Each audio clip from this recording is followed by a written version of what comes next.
Then we want to talk about value. And what I mean by value is this house priced fairly relative to its fair market value, other houses? And the appraiser is going to get into that process a little later and is going to make sure that you don't overpay. But right now, as I tape this video, we are in a buyer's market. If you're a buyer, you can demand some discounts to fair market value, particularly if you're a buyer with good credit or cash and ready to go. So make sure that the house is priced fairly relative to other houses that are similar, but then also make sure that it's a good value relative to the neighborhood. You don't want the most outlandish, huge home in any given neighborhood. I had a friend many years ago, he was a builder, great guy, and he overbuilt in a neighborhood that was, he built a house that should have been a $400,000 house in a $140,000 neighborhood. Well, it was really cool, but he couldn't get the value for the house because the neighbors didn't have houses like that. So you want to make sure that your house has value relative to the neighbors.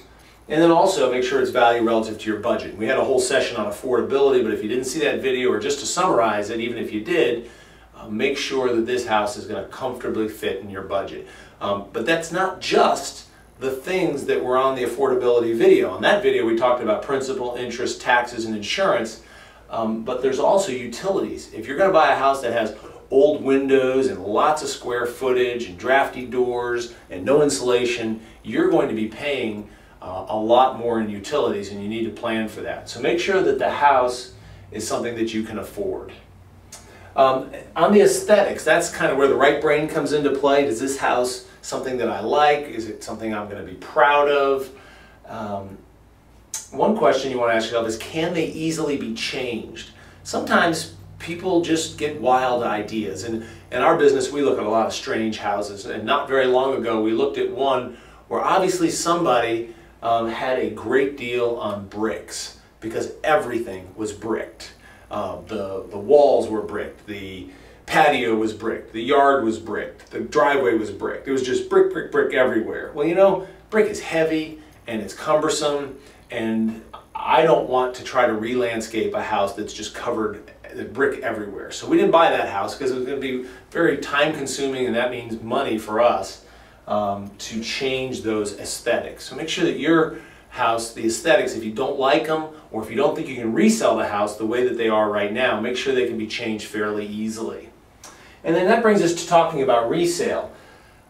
When you buy a house, make sure that you know your exit strategy. I do a fair amount of partnerships, working with other people, other investors, other business people, and I always believe that you don't go into something without knowing how you're going to get out of it, because most things don't last forever, and your stay in this house probably won't be forever as well. So at some point you're going to want to sell the thing that right now you want to buy, and we want to be thinking about that day on this day.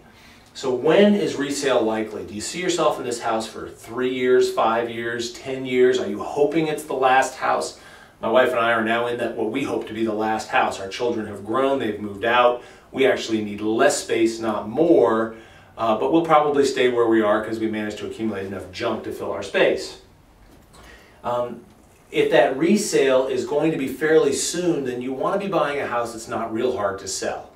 Because if the market doesn't go up a lot in the years in which you're living in the house, you're going to need to sell that house for pretty close to what is the top of the market just to get out of it. And you want something that lots of people will appreciate, that has broad appeal, and not the most unique thing that it just grabbed you but you'll never be able to resell it. Now, the longer you stay in a house, the less important that becomes. And that brings us to is it a unique house? I have seen some unique houses. We owned a house on a street in Norfolk that was a 2-bedroom, and just down the street somebody had taken a very similar house and just gone crazy with the additions. I think by the time they got done, they had like 8 bedrooms and 5 baths and 4,000 square feet in a neighborhood that was really a 2- and 3-bedroom neighborhood. That's a unique house, and that house couldn't even sell for the price of a typical 2- or 3-bedroom in that neighborhood, and so people just lost a fortune on that house. And then I said, how about those neighbors? Well, when I got married, a wise person told me that you marry your spouse, but you marry into a family.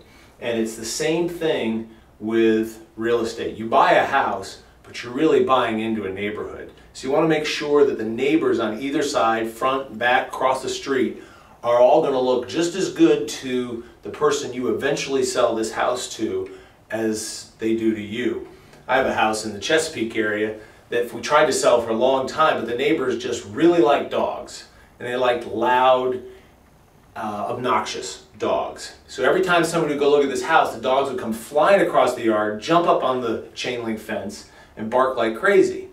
As a result, I did the only thing I could do, which was take it off the market and rent it and hope the dogs die.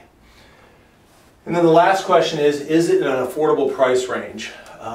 If this is your first house, it's probably going to be naturally in there, but you want to make sure that the house that you buy has a broad market later on. So you don't want to buy something that's so ridiculously under the market that nobody else is going to buy it, or over the market that not very many people are going to be able to afford it.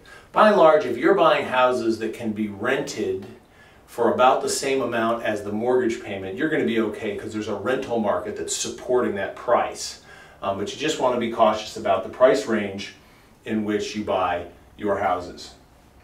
So that covers picking the house. I'm sure it doesn't cover it completely, but wanted to keep it as concise as possible. And we'll look forward to you in the next, to talking with you in the next video as we discuss writing the contract to buy the house. So thanks for watching, and we'll see you soon.